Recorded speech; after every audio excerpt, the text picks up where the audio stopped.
Hello students, today our topic is SI unit of electric charge. SI unit of electric charge करने जा रहे हैं हम लोग। तो हमें पता है कि जो इलेक्ट्रिक चार्ज होता है SI unit of electric charge Q से रिप्रेजेंट करते हैं और इसके जो SI यूनिट होते हैं वो कूलम होते हैं और सीजीएस जो है वो स्टैट कूलम होते हैं। तो dimension of electric charge, next dimensions of electric charge करने जा रहे हैं। पहले SI unit of electric charge हमारे कूलम आए, अब उसके बाद डायमेंशंस ऑफ इलेक्ट्रिक चार्ज। तो देखो हमारे पास जो करंट का फार्मूला है वो होता है चार्ज अपॉन टाइम। अब चार्ज Q जो है वो IT हो गया क्योंकि I यहाँ करंट को रिप्रेजेंट कर रहा है और T टाइम है, Q हो गया IT। तो Q IT और I जो है वो एम्पियर में मापा जाता है, करंट को एम्पियर में मापते हैं और इसके करंट के जो डायमेंशन होते हैं वो कैपिटल A होते हैं और T जो टाइम है इसके डायमेंशंस कैपिटल T होते हैं, इसलिए चार्ज के डायमेंशंस होंगे AT और इसको हमेशा ब्रैकेट में ही रिप्रेजेंट करते हैं। तो हम देख रहे हैं कि SI unit of electric charge coulomb आए और dimension of electric charge AT आए। कैपिटल A और T डायमेंशंस कभी भी रिप्रेजेंट करने हैं तो कैपिटल लेटर से ही रिप्रेजेंट करने हैं। हमारे पास जो फंडामेंटल क्वांटिटीज हैं उनके डायमेंशंस के हिसाब से ही आगे बड़ी फिजिकल क्वांटिटीज के ड्राइव्ड फिजिकल क्वांटिटीज के डायमेंशंस ड्राइव होते हैं।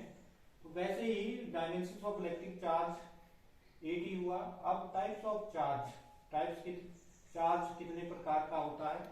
तो चार्ज दो प्रकार का होता है। क्यों होता है दो प्रकार का? क्योंकि मैंने पहले भी बताया था कि जो न्यूक्लियस है उसमें पॉजिटिव चार्ज होता है और न्यूक्लियस के चारों इलेक्ट्रॉन जो हैं वो नेगेटिव चार्ज होते हैं।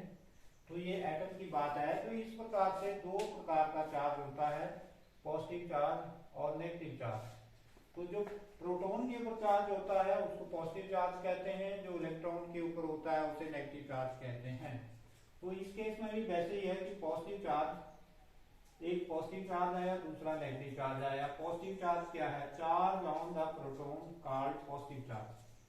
जो प्रोटॉन के ऊपर चार्ज होता है उसको पॉजिटिव चार्ज कहते हैं और it is positive 1.6 into 10 raised to power minus 19 coulomb. ये 1.6 और 10 raised to power minus 19 coulomb होता है। और मास ऑफ प्रोटॉन ये आपने याद रखना है 1.6 into 10 raised to power minus 27 kilogram होता है। माइनस जरूर आपने लगाना है यहाँ पे। तो उसी ढंग से नेगेटिव चार्ज, जैसे मैंने आपको बताया कि charge on the proton is called positive charge and charge on the electron is called negative charge. उसी ढंग से charge on the electron is called negative charge and it is minus 1.6 into 10 raised to power minus 19 coulomb है। और mass of electron 9.18 into 10 raised to power minus 31 kilogram है।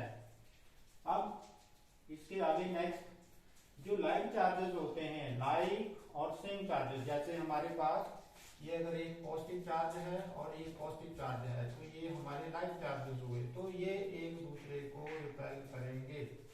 तो like और same charges repel each other. Like और same charges जो है एक दूसरे को क्या करते हैं? रिपेल करते हैं। और जो अनलाइक चार्जेस होते हैं, जैसे हमारे पास एक पॉजिटिव चार्ज आ गया दूसरा नेगेटिव चार्ज आ गया, तो एक दूसरे को क्या करेंगे? ये अट्रैक्ट करेंगे, एक दूसरे की ओर जाएंगे। तो इस ढंग से like charges repel each others and unlike charges attract each others. तो same is the case to positive charge repel each other, one positive and one negative charge attract each other. तो next is the frictional electricity. frictional electricity क्या है?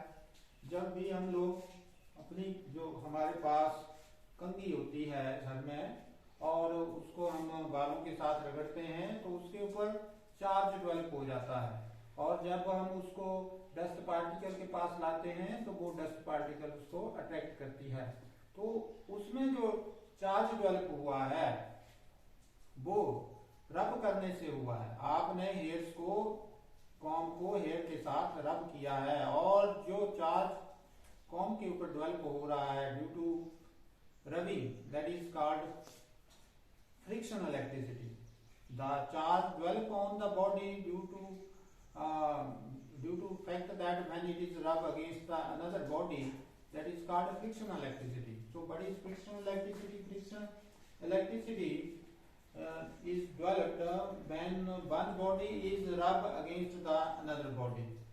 Yeah, when frictional electricity is the charge develops on the one body when it is rubbed against the another body. तो frictional electricity में ऐसा होता है कि अगर आप उस बॉडी को किसी दूसरी बॉडी के साथ रब कर रहे हैं तो उस बॉडी के ऊपर चार्ज डेवलप हो जाता है। तो उसके ऊपर कौन सा चार्ज होगा? अगर उसके ऊपर पॉजिटिव चार्ज हो रहा है डेवलप, तो वो दूसरी जिस बॉडी को वो अट्रैक्ट कर रही है उसके ऊपर नेगेटिव चार्ज होगा। अंडरस्टैंड? जैसे ग्लास रॉड है, ग्लास रॉड को अगर आप रब करेंगे तो उसके ऊपर पॉजिटिव चार्ज होगा, तो वो दूसरी किसी बॉडी को अट्रैक्ट करेगी तो उसके ऊपर नेगेटिव चार्ज होगा। तो फ्रिक्शनल इलेक्ट्रिसिटी क्या है? द इलेक्ट्रिसिटी और the charge develops between the two bodies when one body rubs against the other body is called frictional electricity. For example, a comb rub against hair attracts the dust particles or bits of papers को भी attract करती है। So one has positive charge and another has negative charge.